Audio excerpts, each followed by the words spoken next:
하나님의 심판을 준비하시기 위해서입니다. 18절 한번 읽어보겠습니다. 그때 너희가 돌아와서 의인과 악인이며 하나님을 섬기는 자와 섬기지 아니하는 자를 분별하리라. 이렇게 분별하는 이유는 이제 다음 시간에 볼 것입니다마는 말라기서 4장 1절 2절 이하에 있는 대로 극렬한 불분부 같은 날이 이르리니 교만한 자와 악을 행하는 자는 다 초계가 될 것이라. 그 이르는 날이 그들을 살라 그 뿌리와 가지를 남기지 아니할 것이로되 내 이름을 경외하는 너희에게는 의로운 회가 떠올라서 치료하는 광선을 바라리니 너희가 나가서 외양간에서 나온 송아지같이 되리라.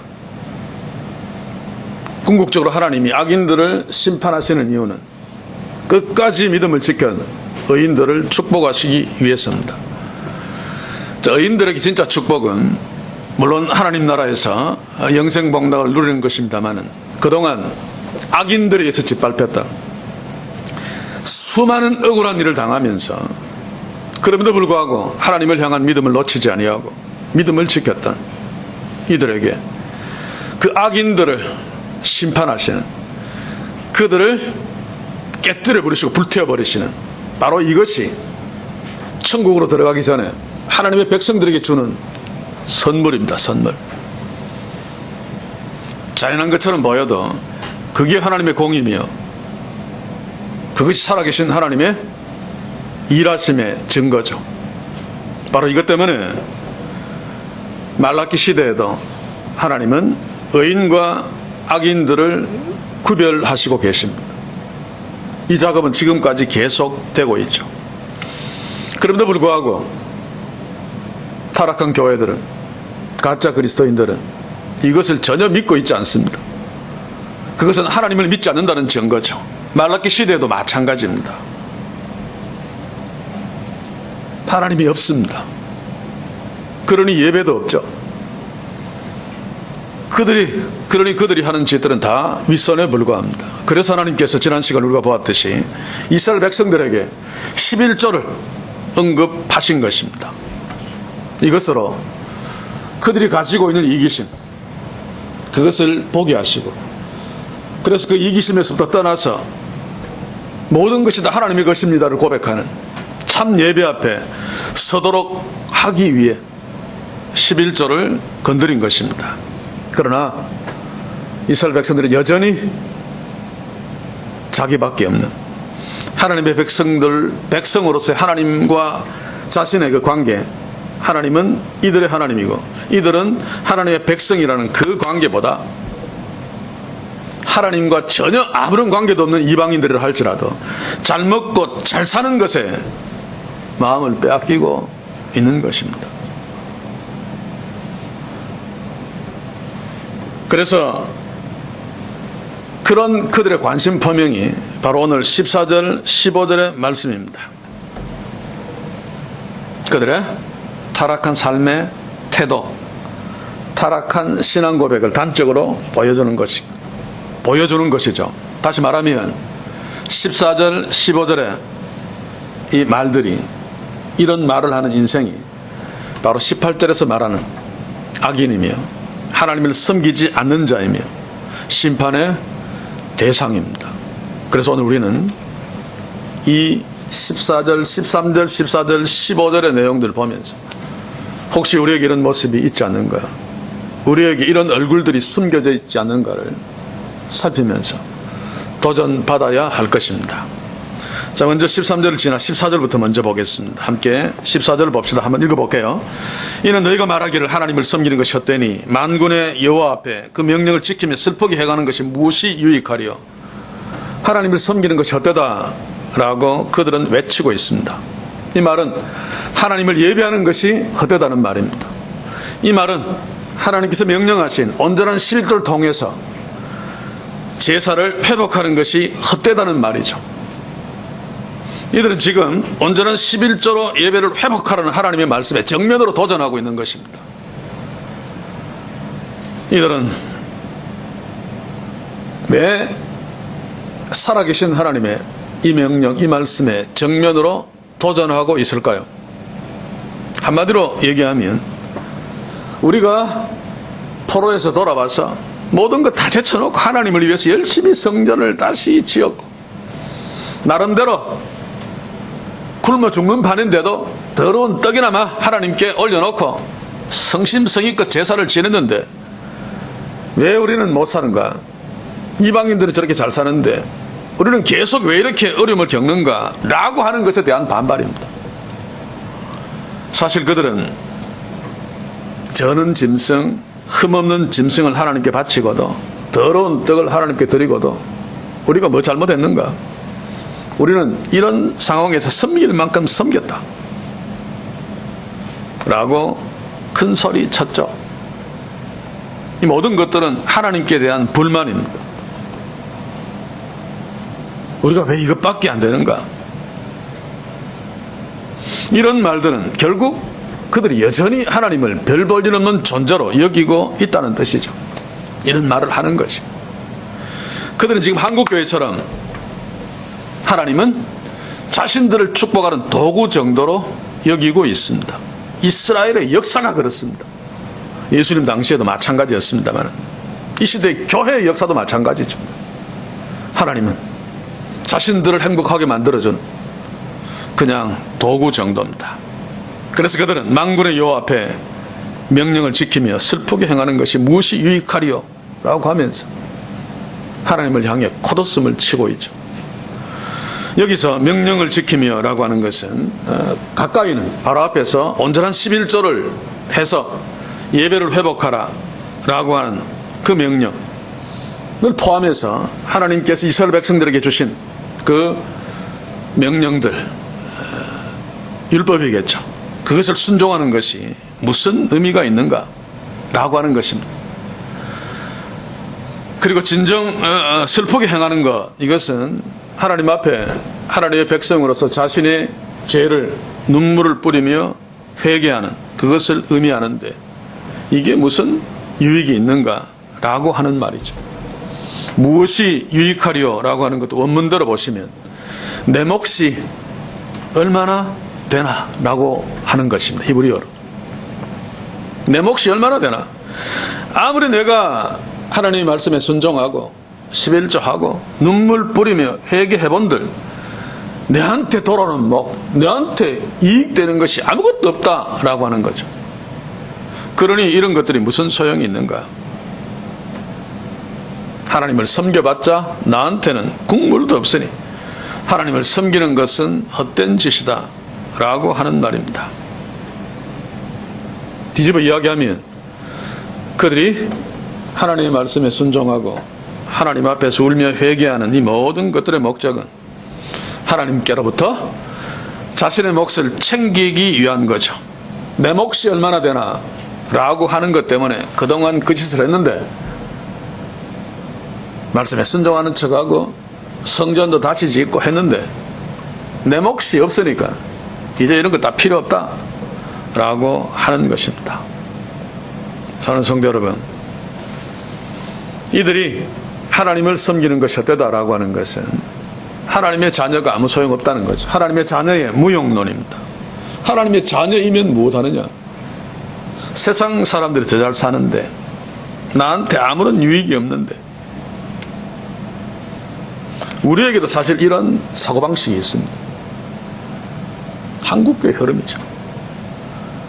지금 예수 믿고 뭐 신앙생활 잘하면 잘 된다고 하는 믿음이 있기 때문에 모여 있는 거지. 그게 아니면 내게 돌아오는 몫이 하나도 없다고 판단되면 지금 이 시대 한국교회도 이스라엘처럼 하나님을 섬기는 것이 헛되다라고 다 돌아설 것입니다. 틀림없이. 그래서 우리는 더욱더 이 말씀들을 주목해야 됩니다. 하나님을 섬기는 것이 헛되다라고 하는 하나님의 자녀의 무용론을 주장하는 이들의 무서운 결론이 바로 15절입니다. 한번 읽어보겠습니다. 지금 우리는 교만한 자가 복되다 하며 악을 행하는 자가 창성하며 하나님을 시험하는 자가 화를 면한다 하더라 하미니라. 여기서 우리는 이라고 하는 것을 원문에 보면 강조형으로 되어 있습니다. 다시 말하면 우리는 지금 불행한데 이방의 교만한 자들은 복되다 라고 말하고 있는 거죠. 이게 무슨 말입니까? 하나님을 조롱하는 것입니다. 우리가 강조되고 있는 것은 이방 사람들이 복되다, 교만한 자가 복되다 하는 것보다 그들에 비해서 우리가 형편없다라고 하는 것을 더욱 하나님 앞에서 시위하면서 강조하는 것입니다. 우리는 이 모양인데 그를 지금 강조하는 말이 우리는 교만한 자가 복되도다. 사랑하는 성도 여러분, 말라기 3장 12절에서 하나님이 그들에게 뭐라고 말씀했습니까? 12절 한번 봅시다. 너희 땅이 아름다워짐으로 열방이 너희를 복되다 하리라. 이방이 교만한 자들이 너희를 복되다 하리라 라고 말씀하셨는데 이들은 아니다, 우리가 아니라 교만한 이방, 교만한 열방이 복되다 라고 지금 하나님의 말씀에 정면으로 도전하고 시위하고 있죠. 이들은 여기 한 걸음 더 나아가서 악을 행하는 자들이 창성하며 라고 말하고 있습니다. 여기서 창성하며 라고 하는 히브리어는 거대한 도시나 건물을 세울 때 쓰는 말입니다. 사타라고 하는 말이죠. 구체적으로 이야기하면 바벨탑 같은 거대한 것을 세우고 쌓을 때 창성하다라는 말을 씁니다. 그러니까 지금 이들이 악을 행하는 자가 창성하다라고 말라기 시대에 하나님의 백성들이 말하는 것은 악한 자들의 껍데기만 보고 있는 거죠. 그들이 거대한 바벨탑 같은 것을 세워놓은 것을 보고 그것이 사실은 심판인데, 저주인데, 궁극적으로는 저들 참 잘 되네, 저거 봐라, 3천억짜리 교회당 건물 세웠다, 몇 년 만에 수천 명 모인다, 정말 잘 되고 있구나 라고 하는 것입니다. 지금 말라기 시대에 이스라엘 백성들은 이방인들이 쌓아놓은 껍데기 화려한 모습을 보면서 저들은 창성하다, 우리는 왜 이 모양인가 라고 하고 있는 것이죠. 그리고 더 나아가서 하나님을 시험하는 자가 화를 면한다. 이 말은 무슨 말입니까? 하나님이 별 볼 일 없다는 뜻입니다. 사실 시험은 하나님이 인간에게 하는 거죠.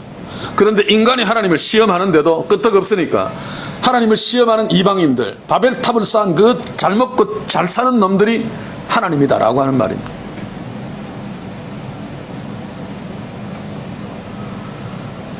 사실은 이런 사상이 말라기 시대뿐만 아니라 오늘 이 시대에 타락한 교회들의 사상입니다. 말라기 시대에 이스라엘 백성들은 명목상 하나님의 백성이었지만 실제로는 전혀 아니었습니다. 아니, 하나님의 자녀라는 것에 대한 관심도 없습니다. 잘 먹고 잘 사는 데만 관심이 있는데 하나님의 자녀라는 것이 아무것도 내한테 주는 몫이 없으니까 헛되다고 이야기합니다. 하나님은 이들의 본질적인 관심이 아닙니다. 이것이 바로 이스라엘의 진짜 비극이죠. 하나님 하면서도 실제로는 하나님이 그들의 관심이 아니라 자기 자신이 관심의 중심에. 이것은 예수님께서 탕자의 비유를 통해서 당시에 하나님의 백성의 줄이었던 바리새인들의 비극과 동일합니다. 누가복음 15장 29절 30절 한번 읽어보겠습니다. 아버지께 대답하여 가로되 내가 여러의 아버지를 섬겨 명을 어김이 없거늘 내게는 염소 새끼라도 주어 나와 내 벗으로 즐기게 하신 일이 없더니 아버지의 살림을 창기와 함께 먹어버린 이 아들이 돌아오매 이를 위하여 살진 송아지를 잡으셨나이다. 탕자의 형, 당시에 하나님을 잘 믿는다고 하는, 누구보다도 하나님을 섬긴다고 하는 바리새인들의 모습이죠. 이것이 오늘 14절 15절에 이스라엘의 원망과 동일합니다. 마다들의 관심이 무엇입니까? 사실은 동생이 아무리 미워도 동생이 돌아왔기 때문에 아버지가 막 소잡고 잔치 벌이면서 막 기뻐하는 그 아버지의 기쁨, 그 마음이 마다들의 관심이 되어야 됩니다. 그런데 아니잖아요. 동생이 돌아온 것, 아버지가 기뻐하는 것, 이건 별 문제가 없습니다. 동생이 돌아와도 내한테 돌아오는 몫이 굉장히 많으면 괜찮습니다. 그런데 동생은 돌아와서 막 소잡고 하는데 가만히 생각해 보니까 아버지는 나한테 내가 그토록 이랬는데도 염소 새끼 한 마리도 안 잡아주었다. 내 염소 새끼, 이게 마다들 지금 화내고 있는 이유죠. 돌아온 탕자의 기쁨이 무엇이겠습니까? 제가 지난 시간에 얘기를 했습니까? 탕자는 결코 먼저 돌아오지 않았다. 그가 아버지께 죄를 얻었사오니라고 하는 것은 다 이 각본에 불과하다. 그의 목적은 굶어 죽지 않고 살아서 아버지에게 적당하게 좋은 말을 해서 품꾼의 하나로 들어와서 먹고 사는 것입니다. 그런데 아버지가 뛰어와서 자기를 끼안고 키스하고 거기에서 아버지는 여전히 나를 아들로 생각하고 있구나. 그래서 내가 죄를 지었습니다 라고 하는 말까지밖에 하지 않습니다. 아버지와 이 거래하려고 계획했던 진짜 탕자의 속마 품꾼의 하나로 벗어서 내가 먹고 살고 싶다 라고 하는 그 말을 하지 않습니다. 이 탕자는 그때 비로소 내가 이 아버지의 아들이다 라고 하는 그런 기쁨에 어찌할 줄 몰라 했겠죠. 이게 진짜 하나님의 자녀의 기쁨입니다. 그런데 형은 아니었습니다. 왜입니까? 탕자는 비록 이전에는 개판쳤지만 아버지가 자기를 끼안는 그 상황 속에서 나는 이분의 아들이다. 자신의 아버지를 진짜 만납니다. 이때 비로소. 그러나 계속 아버지와 함께 있었음에도 불구하고 이 마다들은 아버지를 만난 적이 없기 때문에 아버지는 얼쩡거려도 계속 그로 말미암은 염소 새끼 잘 먹고 잘 사는 것 이것밖에 눈에 보이지 않았기 때문에 동생이 돌아옴으로 인해서 아버지가 기뻐했어도 이 마다들은 여전히 염소 새끼 때문에 화를 내고 있는 거죠. 지금 이스라엘 백성들이 14절에서 하나님의 자녀됨을 비관하고 있으며 15절에서처럼 이방인들의 그들이 교만함에도 불구하고 잘 먹고 잘 살고 창성하는 것을 부러워하는 이유가 바로 궁극적으로는 그들에게 하나님이 없기 때문입니다. 하나님이 있다 할지라도 별 볼 일 없는 하나님이기 때문에 그렇습니다. 이제 진지하게 우리에게 물어야 됩니다. 나의 모습은 어떤가? 우리의 그 신앙의 자중심 저 밑에 숨겨놓은 중심에 이 말라기 시대에 타락한 이스라엘과 같은 어떤 신앙 고백이 겉으로는 말하지 않아도 실제로 존재하고 있지 않은가. 오늘 이 시간 소원합니다. 우리 교회 우리에게는 14절 15절의 그 외침이 그런 생각이 그런 사고방식이 털끝만치도 없는 그런 축복이 있기를 주의 이름으로 간절히 소원합니다. 자, 그러나 안타깝고 슬픈 것은 14절 15절의 타락한 고백이 한국교회의 모습이라는 사실입니다. 물론 한국교회는 말라기 시대에 타락한 이스라엘처럼 하나님 앞에 대놓고 이 말을 하지 않습니다. 오히려 그 반대로 말은 하죠. 하나님의 명령을 지키며 회개하는 것, 이게 복되다. 겸손한 자가 잘 된다. 말은 그렇게 합니다마는 그러나 실제 행동, 실제 노는 꼴은 14절 15절을 외치고 있습니다. 말은 안 해도 행동으로 외치고 있단 말입니다. 제가 늘 이야기합니다마는 한국교회 안에서 믿음의 영웅들이 누굽니까? 누가 방송 타고 막 간증하고 폼 잡고 막 다닙니까?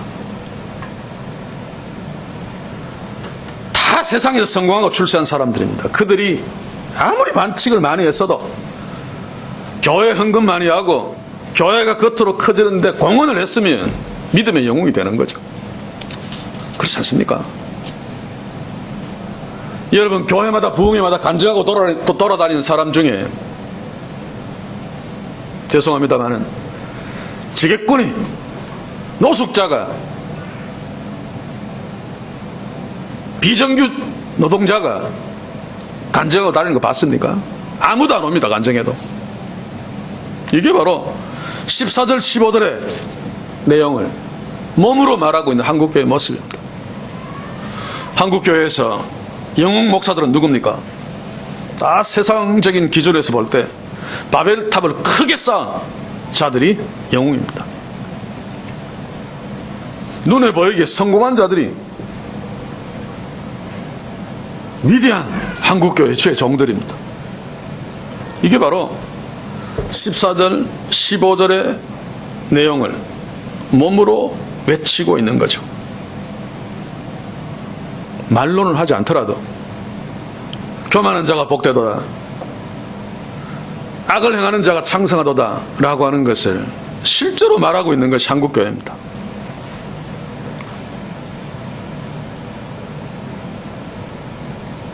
부자가 세상 세속적으로 형통하는 것이 하나님의 축복이면 그것은 결국 하나님 없이 크게 성공한 이건희 회장 같은 재벌들을 복되도다 라고 하는 것과 다르지 않잖아요.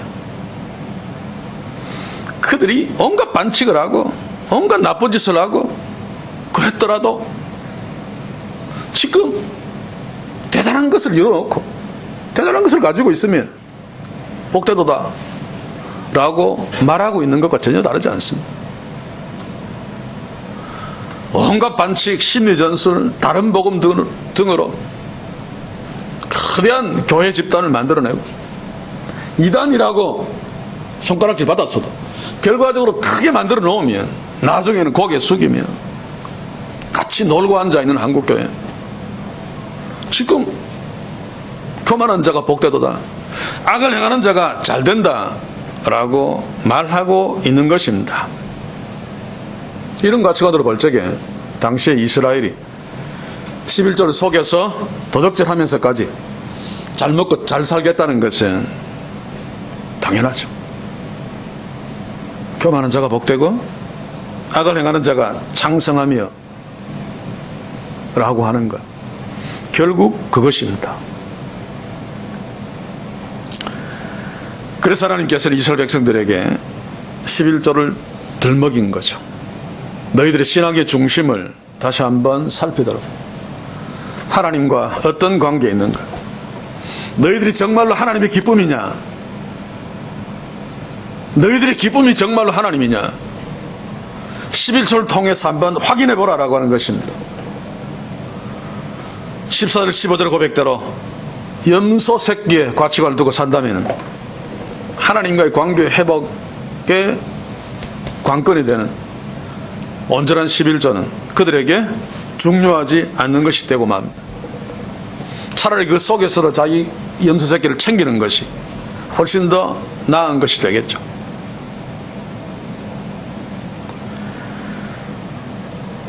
바로 이렇게 하나님이 없고 자기를 기쁘게 하는 염소 새끼만 보이는 이스라엘, 그들의 삶의 태도가 바로 13절입니다.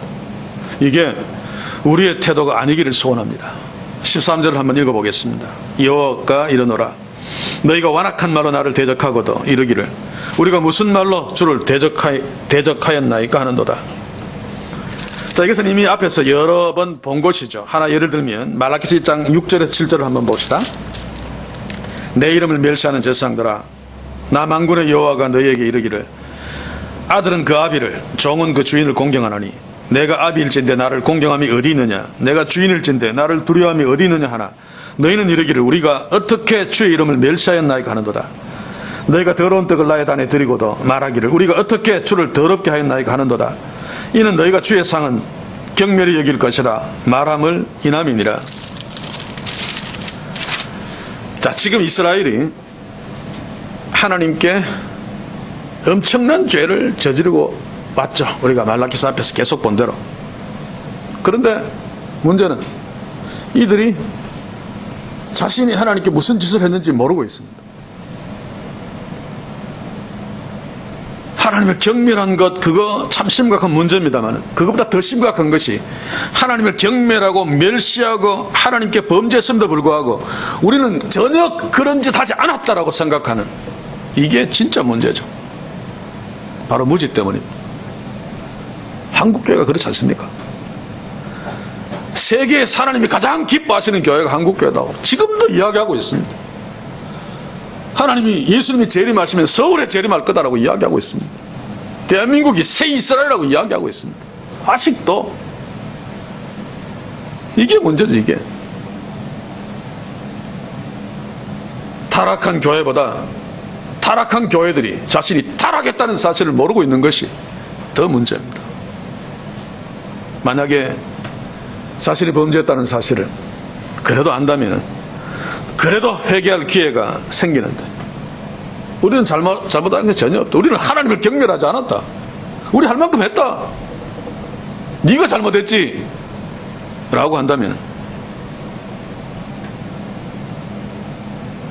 하나님께 회개할 기회가 전혀 없습니다.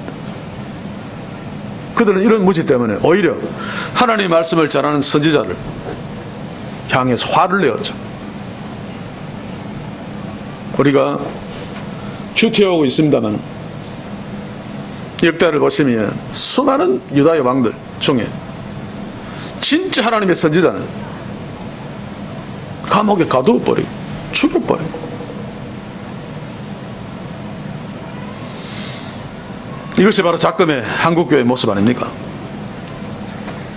제가 자주 이야기합니다만 한국교회는 지금 이러고 있습니다. 교회가 그래도 예전에 비해서 중병에 걸렸다. 그래서 회복하자, 새롭게 하자. 저는 아니라고 이야기합니다. 한국교회는 이미 죽었다. 그리고 초대형 교회들은 하나님의 진짜 교회의 모습이 아니다. 그리고 한국교회가 말하는 부흥, 성령 충만은 사탄의 작품이다. 그런데 한국교회는 제 말에 화를 냅니다. 명예훼손이라고 이야기합니다. 뭡니까? 작금에 타락한 한국교회는 자신이 죽은 줄 모르고 있기 때문입니다. 그래서 죽었다고 지적하는 자에게 화를 내고 있는 것입니다. 그래서 우리를 돌아봐야 됩니다. 나는 죽었는데 죽은지 모르고 하나님의 자녀인 것처럼 살고 있지 않은지. 이게 이스라엘의 진짜 비극이고 오늘 시대 교회들의 진짜 비극이죠. 그래서 말라기 시대 이스라엘처럼 한국교회도 13절처럼 반응하고 있습니다. 다시 한번 13절을 읽어보겠습니다. 여호와가 이르노라, 너희가 완악한 말로 나를 대적하고도 이르기를 우리가 무슨 말로 주를 대적하였나이까.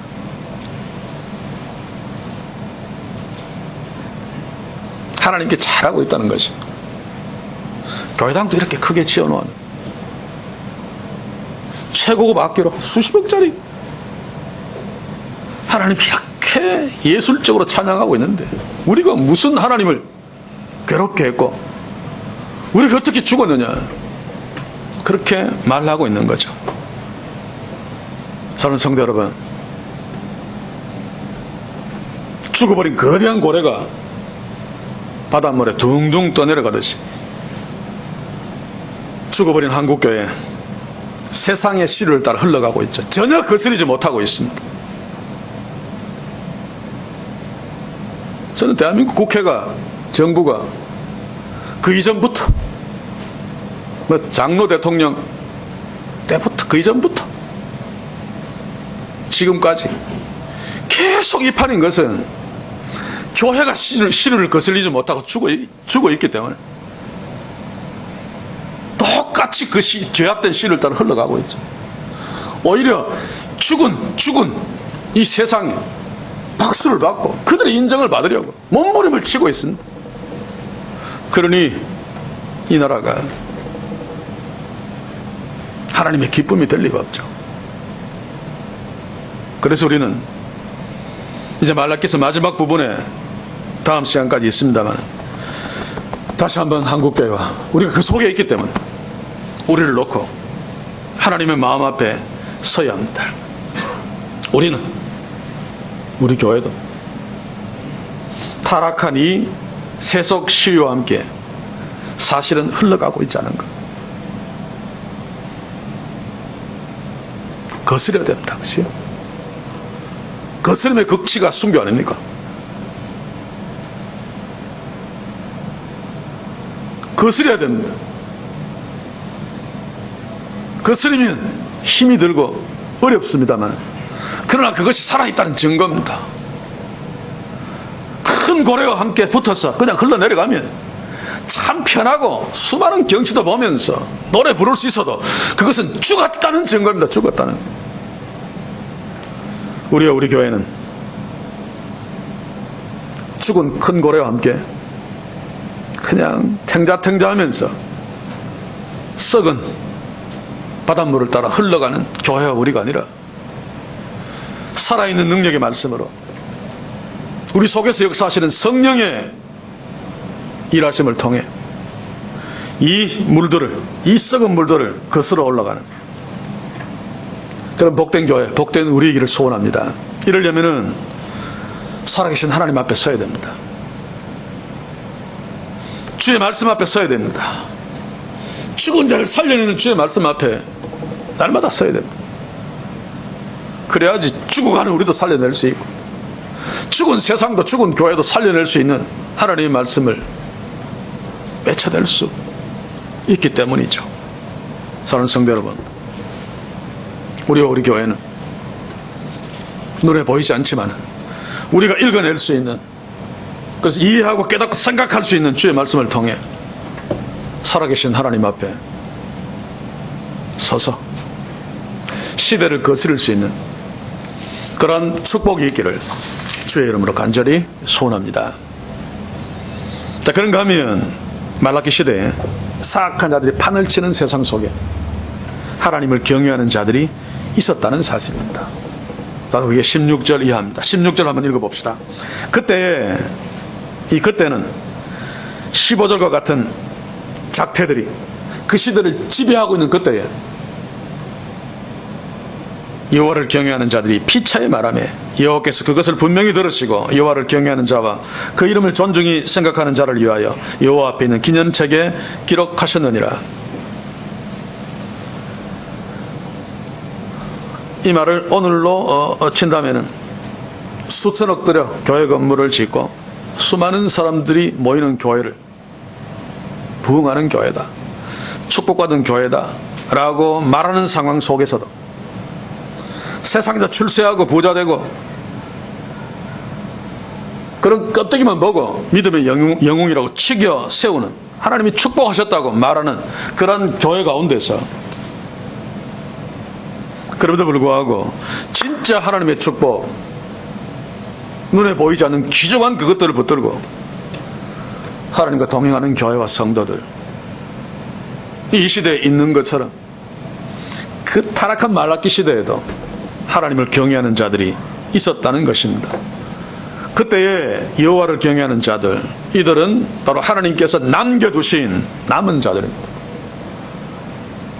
우리가 성경을 보면 항상 발견하는 것입니다만 이게 바로 남은 자의 신학인데, 하나님은 어느 시대든지 아무리 다 죽은 세상에서도 하나님을 경외하는 남은 자들을 남겨두시고 그들을 통해서 계속 영광을 받으십니다. 하나님은 그것을 기뻐하십니다. 온 세상이 다 교회판이 되어서 하나님을 기쁘시게 할 수 있습니까? 하나님은 그것을 기대하지 않습니다. 그것은 아니죠. 아무리 소수로 할지라도 진짜 하나님께 영광 돌려드리며 하나님을 경외하며 하나님의 자녀로 사는 그들을 통해서 하나님은 영광 받으십니다. 바로 이들이 남은 자들이죠. 저는 항상 마음속에 소원하며 새기고 있는 것이, 우리 교회가 하나님이 남은 자로 남겨두신 남은 자의 교회, 남은 자의 하나님의 자녀로 주님 오시는 그날까지 믿음을 변치 아니하고 때로 고난받으며 때로 억울한 일을 당하며 그럼에도 불구하고 하나님이 인정하시는 것을 바라보면서 기뻐하는 그런 축복이 있기를 소원하고 있습니다. 우리에게 이런 남은 자의 축복, 남은 자로 서 있는 것에 대한 감사 넘치기를 다시 한번 주의 이름으로 소원합니다. 자, 그러면 하나님께서 남겨두신 그 시대에 남은 자들은 어떤 자들입니까? 오늘 보시면 하나님을 경외하는 자, 누가 뭐라고 해도 이들은 하나님을 경외하는 자들입니다. 경외한다는 것은 존경한다. 왜? 두려워한다. 하나님을 존경하면서 하나님을 두려워한다. 여기서 두려워한다는 것은 신하가 종이 악덕 폭군에게, 악덕 주인에게 두려워하는 그 두려움이 아닙니다. 아들이 자기를 정말로 사랑하고 인자하신 아버지에 대한 두려움이죠. 존경에서 나오는 두려움입니다. 사랑에서 나오는 두려움입니다. 말라기 시대에 이스라엘의 진짜 문제의 본질은 바로 하나님을 전혀 두려워하지 않는다는 거죠. 그래서 더러운 떡을 드리고도 우리가 뭐 잘못했습니까? 라고 말할 수 있었던 것입니다. 11조를 속여서 도적질 할 수 있었던 것이 그들이 하나님을 두려워하지 않았기 때문에 별 볼 일 없이 여겼기 때문입니다. 그래서 15절처럼 교만한 자가 복되고 악한 자가 창성하며 하나님을 시험하는 자가 화를 면한다 라고 말할 수 있는 거죠. 우리에게도 가장 큰 문제가 이것입니다. 현대교회의 가장 큰 문제가 이것입니다. 하나님은 막 얘기하고 부르고 찬양하고 눈물 흘리는 하나님을 전혀 두려워하지 않는다는 것. 극단적인 예는 우리가 이미 방송을 통해서 보았죠. 하나님 너 까불지 마. 까불면 나한테 죽어. 그런데 이 문제가 비단 그 사람의만의 문제가 아니라는 말입니다. 오늘 한국교회 전체의 문제고 우리의 문제입니다. 특히 교회 오래 다닌 자들의 문제입니다. 30년 40년 신앙 경륜이 쌓여있는 자 이상합니다. 예수 처음 믿으면 하나님을 그래도 겁내는데 10년 20년 30년 갈수록 하나님을 겁내지 않습니다. 종으로서의 두려움이 아니라 아들로서의 두려움이 없단 말입니다. 갈수록. 그렇지 않습니까? 이 시대에 하나님을 가장 겁내지 않는 자가 누굽니까? 교회에서 1등 목사, 2등 장로, 3등 권사. 이거 현실입니다. 현실. 그래서 우리에게 물어봐야 됩니다. 나는 정말로 하나님을 두려워하고 있는가? 나는 정말로 하나님을 무겁게 여기고 존경하고 있는가? 진짜로 정말로 한번 물어봐야 됩니다. 사랑하는 성도 여러분, 우리 교회 우리는 세상에서 그 무엇보다 우리에게 필요한 것들이 많고 우리가 사랑한 것도 많고 내 가족, 내 자녀, 믿음의 지체들 많지만 그러나 그럼에도 불구하고 하나님을 가장 존경하며 하나님을 가장 사랑하며 하나님을 가장 두려워하는 예배자로 넉넉히 사는 축복이 있기를 주의 이름으로 간절히 소원합니다. 또 하나님을 경외하는 자의 또 다른 특징은 피차의 말함에 여기에 있죠. 피차의 말함에 라고 하는 것은 당시에 교만한 자, 악을 행하는 자와 다른 독특한 차이입니다. 교만한 자들은 각자 혼자서 가치 있는 것처럼 보여도 자기가 가장 잘났다고 떠들고 있습니다. 그러나 하나님을 경외하는 자들, 남은 자들은 하나님의 자녀들끼리 서로 의논하면서 피차 말하며 피차 나누는 자들이죠. 다르게 이야기하면 진정한 이웃이 있는 자들입니다. 진정한 이웃이 있다는 것은 바로 이자의 하나님을 나의 하나님으로 받아들이고 믿고 있다는 뜻이죠. 이웃이 없다는 것은 이웃이 하나님이 나에게도 없다는 뜻입니다. 그래서 형제를 나가라 하고 형제에게 화를 내는 것도 살인이다 라고 예수님께서 규정하신 이유가 이웃이 없는 것의 심각성을 이야기하는 거죠. 어리석은 부자의 문제가 뭡니까? 자기밖에 없는 것입니다. 그래서 그렇게 크게 농사를 지었는데 창고를 헐고 더 큰 창고에 막 쌓아놓겠다. 그게 무슨 말이죠? 자기가 그거 다 먹을 수 없습니다. 압니다. 그 많은 그 농산물. 그런데 더 크게 창고를 돈 들여 지어서 쌓아놓겠다는 것은 때가 되어서 곡물값이 막 뛰어오르면 비싸게 팔아먹어서 더 많은 돌을 축적하겠다는 것입니다. 가난한 자들 더 죽이겠다는 얘기죠.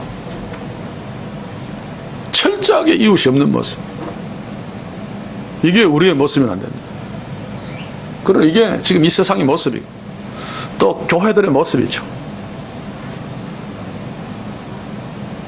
그러나 남은 자들, 하나님을 경외하는 자들은 피차에 말하며, 사랑하는 성도 여러분, 서로 믿음의 대화를 할 수 있는, 서로 주 안에서 교제할 수 있는 가족이 있다는 것, 또 믿음의 지체들이 있다는 것, 이게 그 무엇과 바꿀 수 없는 축복입니다.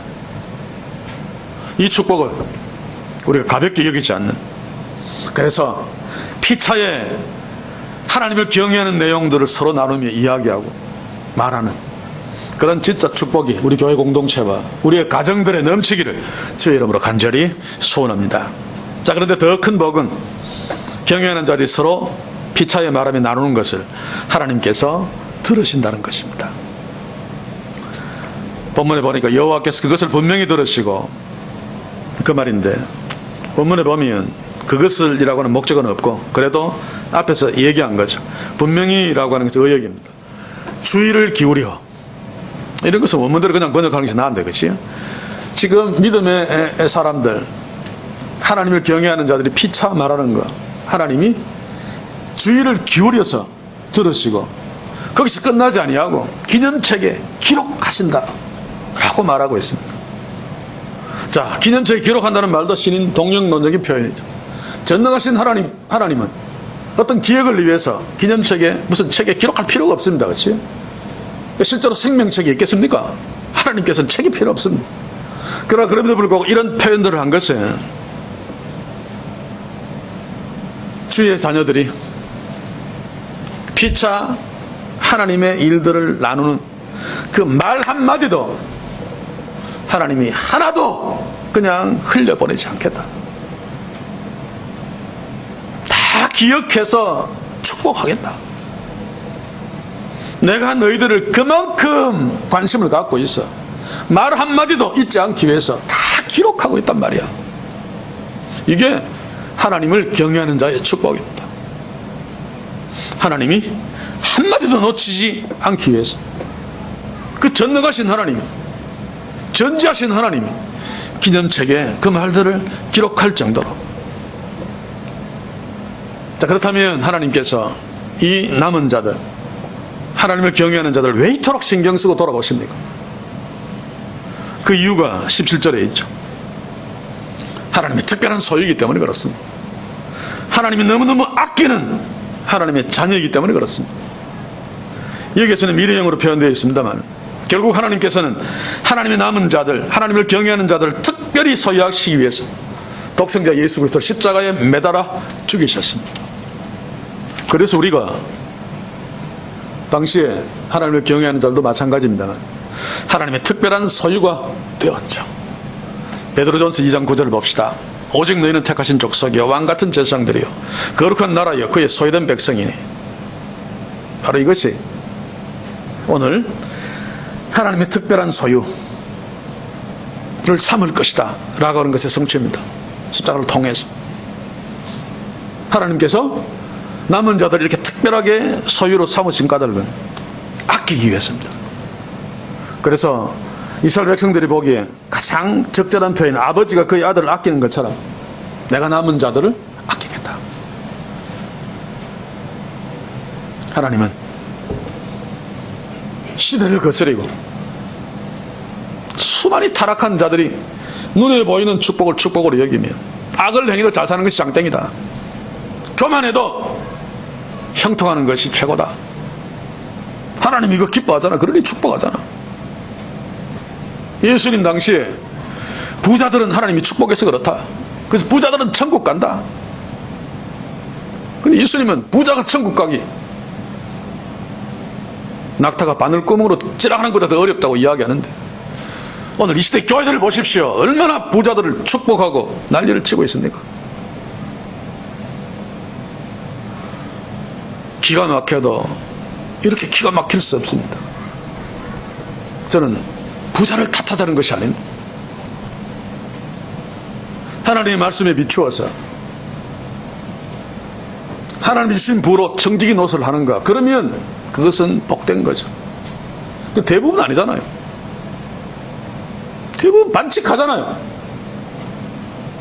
그래놓고 교회 장로로도 하면서 대표 기도할 적에 멋있게 기도하는 이 모든 것들은 하나님을 경멸하는 것이 아닙니까? 그런데도 우리는 하나님을 경멸하지 않는다라고 이야기합니다. 내가 돈을 얼마나 내어서 이 교회를 지었는데, 내가 얼마나 많은 사람들을 구제하고 있는데, 내가 얼마나 많은 사람들에게 장학금을 내고 있는데 나는 하나님을 경멸하지 않는다 라고 말하고 있죠. 이게 우리의 모습이 아니기를 원합니다. 우리는 정말 남은 자로 하나님이 특별한 소유, 그래서 아끼는 존재. 여러분, 머리털까지 세시는 하나님이 우리 하나님이십니다. 저는 예전에는 이 하나님의 머리털까지 세시는 하나님의 그 나를 향한 관심 실감하지 못했습니다만 어느 날 뉴스를 보다가 깨달았습니다. 기자가 한 초췌한 나이 든 어머니에게 아들을 잃으신 그 슬픔이 얼마나 대단하십니까? 한 어머니가 졸지에 아들을 잃어버린 것 같아요. 하도 기억이 잘 안 납니다만 무슨 사고로. 아들이 보고 싶죠 라고 하니까 주머니에서 뭔가를 꾸적꾸적 내 수건에 뭔가 싼 것을 이렇게 펼치는데 거기에 손톱 몇 개하고 머리카락 몇 개가 나와요. 아들이 갑자기 사고로 죽은 뒤에 어머니가 아들의 방을 쓸다가 거기에 아들이 깎아놓은 손톱 몇 개, 머리카락 몇 개, 그거 수건에 거의 싸서 아들이 보고 싶을 때 보는 그 어머니의 마음, 그것을 보면서 하나님이 우리의 머리카락을 세신다 라고 하는 우리 아버지 하나님의 나를 향하신 관심을 다시 한번 실감했습니다. 이게 우리가 하나님의 특별한 소유된, 하나님이 우리를 아끼시는, 그래서 하나님을 주목해야 됩니다. 세상의 축복을 무시하자는 것이 아니라 이것이 하나님께로부터 온 것인가 아니면 내가 반칙해서 사탄이 준 선물인가를 구별하자, 그 말입니다. 그래서 이것은 축복이 아니라 저주라고 이야기할 수 있어야 되는 거예요. 이거 배격해서 내가 굽는다 할지라도 배격할 수 있는 담대함, 용기가 있어야 됩니다. 하나님의 특별한 소유된 자, 하나님이 아끼시는 자, 하나님을 경외하는 자, 남은 자들의 모습입니다. 그래서 우리는 이 시대에 정말로 남은 자로 서 있는가? 혹시 나는 하나님을 찾으면서 염소 새끼를 끌어안고 악인들과 같은 자리에 서 있지는 않은가? 눈에 보이지는 않으니까, 표는 안 나니까 아닌 척하고 있지만 사실은 악인들의 자리에 서 있어도 염소 새끼만 있으면 아멘 하는 신앙이 아닌가? 우리는 이런 위험이 굉장히 많습니다. 저에게도 그런 위험을 항상 봅니다. 왜냐하면 지금까지 한국교회가 그렇게 흘러왔기 때문에 그 속에 우리가 있기 때문에 저절로 한국교회가 튕겨낸 먹물에 우리가 많이 묻어 있습니다. 이것을 인식해야지 더욱 경계하면서 하나님의 기억된 바 된 하나님의 특별한 소유로서 하나님이 아끼는 자로서 하나님의 자녀답게 살 수 있습니다. 이제 말씀을 맺겠습니다. 저는 오래전에 어느 어린이집인지는 모르겠습니다만 재롱잔치에 초대를 받아 간 적이 있었습니다.